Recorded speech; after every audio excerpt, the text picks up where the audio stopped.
নমস্কার বন্ধুরা, কেমন আছেন সবাই? আজকে রবিবার, কদিনের বৃষ্টির জেরে যা অবস্থা, সব জায়গায় তো জল জমে আছে। তবে আজকে একটু হালকা হালকা রোদের মুখ দেখতে পেয়েছি।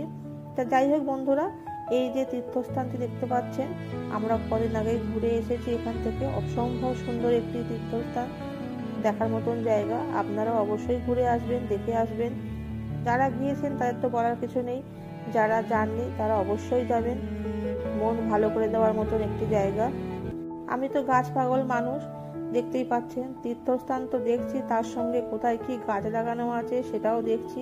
এখানে প্রচুর পরিমাণে গরু পালন করা হয়। সেই গরুর দুধ থেকে এখানে নিজস্ব ঘি, পনির সবটাই কিন্তু পাওয়া যায়।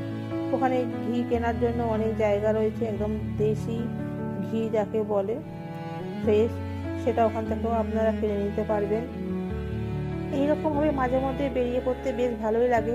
অনেক সময় কি হয়, আমরা কত প্ল্যান করি, এখানে যাব, ওখানে যাব, সেখানে যাব, কিন্তু অনেক সময় হয়ে ওঠে, আবার হয়ে ওঠে না। তাই এটা আমাদের প্ল্যান ছাড়াই ছিল, টুক করে আমরা চলে গিয়েছিলাম প্ল্যান ছাড়া বেড়াতে। তা যাই হোক, বেরিয়ে চলেও এসেছি। দারুণ লাগলো বেরিয়ে। শুধু আপনারা বলবেন জায়গাটি আপনাদের চেনা কিনা।